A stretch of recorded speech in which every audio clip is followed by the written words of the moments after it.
Selamat malam dan salam sejahtera buat kita semua. Perkenalkan kami dari kelompok G3. Di sini kami akan presentasikan program kami pada sebuah toko itu toko A4. Di mana program kami ini terdapat 5 form. Di sini kita coba untuk running.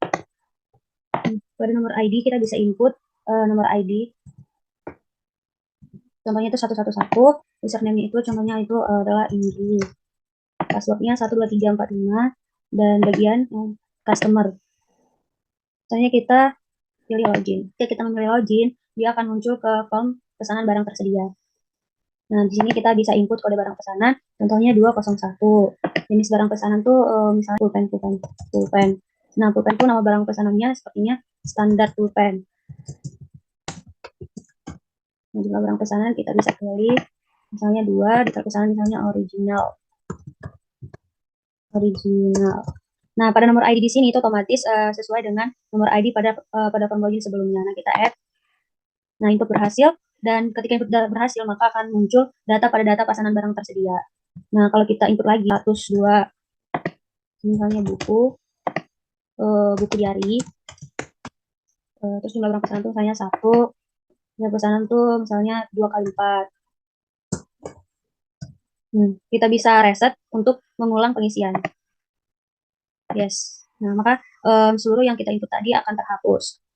Nah, begitu juga ketika kita memilih button delete, maka akan otomatis terhapus pada data pesanan barang tersedia di sini. Ketika kita hapus, maka akan terhapus data pada data pesanan barang tersedia. Delete. Yes.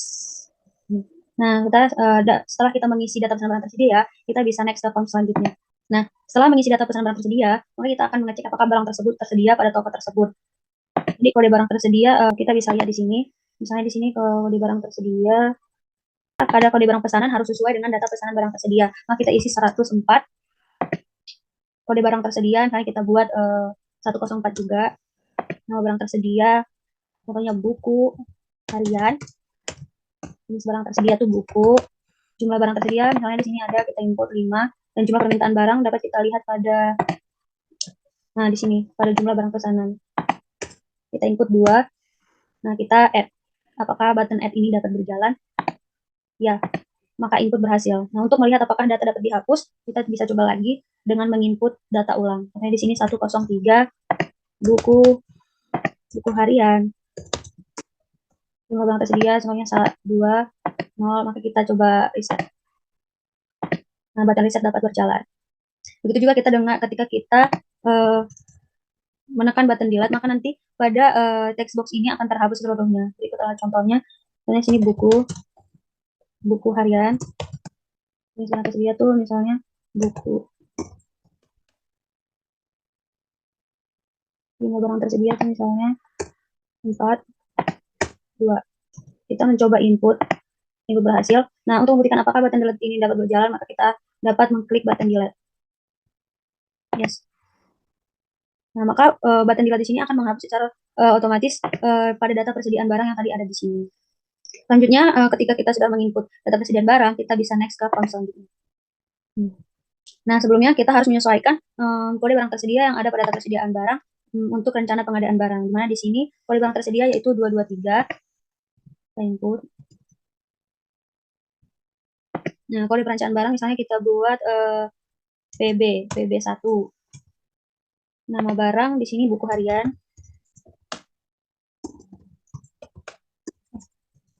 Buku harian, jumlah perencanaan pengadaan barang.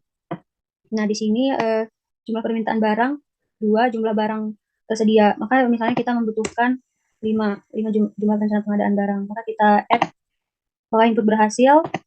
Nah, maka setelah kita menginput tersebut, maka akan muncul di data rencana pengadaan barang. Nantinya ketika kita menekan button reset, maka akan seluruh yang kita input pada text box di sini akan terhapus. Contohnya 112, misalnya buku. Nah, kita coba button reset.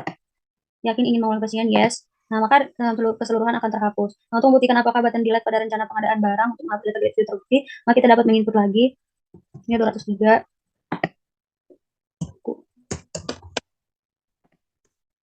Nah, kita add. Oh iya, 203.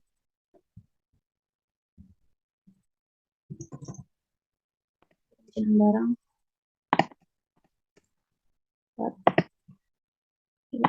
Nah, input berhasil. Nah, kita dapat menekan button delete untuk menghapus data yang ada di sini. Selanjutnya kita lanjut ke form selanjutnya. Nah, pada kode pengadaan barang kita dapat melihat di sini. Tadi kode pengadaan barang. Nah, di sini ada kode pengadaan barang. Kode rencana barang di sini ada 2. Nah, kita buat kode pengadaan barang tuh misalnya 34. Nama barang tuh buku harian.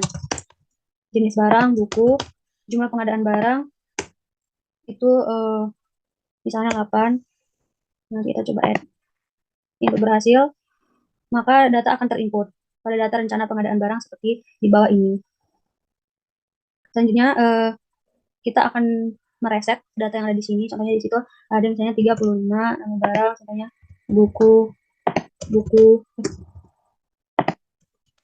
pengadaan barang tuh misalnya 4. Nah, kita reset, maka button reset akan muncul. Maka kita dapat melanjutkan ke form selanjutnya. Maka kita bisa untuk secara langsung masuk ke form-form lain, kita dapat langsung melalui form login. Contohnya 112 itu misalnya kita ingin ke form admin. Nah, kita bisa dapat langsung login. Nah, kita coba back. Kalau kita back itu kita langsung ke pesanan barang tersedia. Dan ini ke home. Untuk masuk ke form pemilik secara langsung kita dapat input ulang. Contohnya itu Rurit 1345 3. Nah, ini pemilik login. Maka akan muncul data rencana pengadaan barang. Ini back. Nah, selanjutnya untuk yang terakhir itu supplier. Maka di sini kita dapat input contohnya ini supplier, maka login. Ini karena salah input maka akan muncul nanti login gagal. Kita input ulang contohnya itu 114. Di sini ini supplier. Nah, kita login akan langsung muncul ke pengadaan persediaan barang untuk khusus supplier. Selanjutnya mengenai website akan dijelaskan oleh teman saya, Ingrid. Nah, baik, selanjutnya kami akan menjelaskan mengenai website dari tugas kami. Nah, di sini website kami mengenai toko 4. Di sini terdapat dari 7 bagian. Nah, yang pertama itu ada bagian home. Nah, di sini menjelaskan tentang selamat datang toko 4. Nah, selanjutnya about atau tentang dari toko 4 ini. Di sini dijelaskan apa sih itu toko 4. Nah, di sini juga dijelaskan bahwa pada per tahunnya itu toko 4 ada sekitar 1.000 pelanggan dan 20.000 produk terjual. Dan brand kerjasamanya ada terdapat 100 dengan memiliki sejumlah karyawan 50 sejumlah karyawan. Selanjutnya service. Nah, di toko 4 ini menyediakan layanan terbaik untuk nyaman Anda. Nah, jadi di toko 4 ini melayani seperti customer 2000, pembelian produk alat tulis dan kantor. Nah, di toko 4 ini juga terdapat garansi dan juga voucher belanja. Nah, kemudian di bawah ini merupakan merek-merek yang bekerja sama dengan toko 4. Selanjutnya, kenapa harus pilih toko 4? Nah, di sini dijelaskan karena di toko 4 itu lengkap, harga terjangkau, dan pelayanannya yang nyaman. Nah, selanjutnya kita coba belanja, maka dia akan kembali ke halaman utama. Nah, selanjutnya kita masuk ke produk. Nah, di produk ini sudah terdapat beberapa produk-produk yang dijual di toko 4. Contoh ini pulpen mekanik. Nah, di sini juga sudah tersedia tertera harganya dari produk tersebut. Nah, jika kita ingin mengordernya, maka kita tinggal klik order now. Maka kita akan diarahkan ke Shopee. Kita coba. Nah, kita diarahkan ke Shopee. Jadi kita bisa tinggal order. Baik, selanjutnya itu testimoni tim. Nah, selanjutnya kontak. Nah, di sini terdapat Google Maps. Nah, tinggal kita klik lihat peta lebih besar, maka kamu akan diarahkan ke Google Maps agar memudahkan kita untuk langsung datang ke toko untuk belanja di toko. Terdapat juga email dan nomor telepon. Emailnya juga kalau kita mengirim email akan masuk ke dalam email. Begitu juga dengan handphone terhubung. Berikut selanjutnya galeri, beberapa galeri mengenai toko 4. Jadi di sini juga ada langsung terkait dengan akun sosmed. Nah, sebagai contoh kita coba apakah dapat berjalan. Nah, dapat berjalan ya teman-teman ya.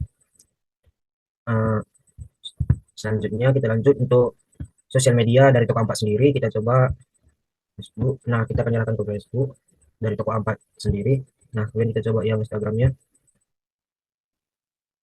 Nah, mungkin sekian penjelasan dari website tugas besar kami mengenai toko 4.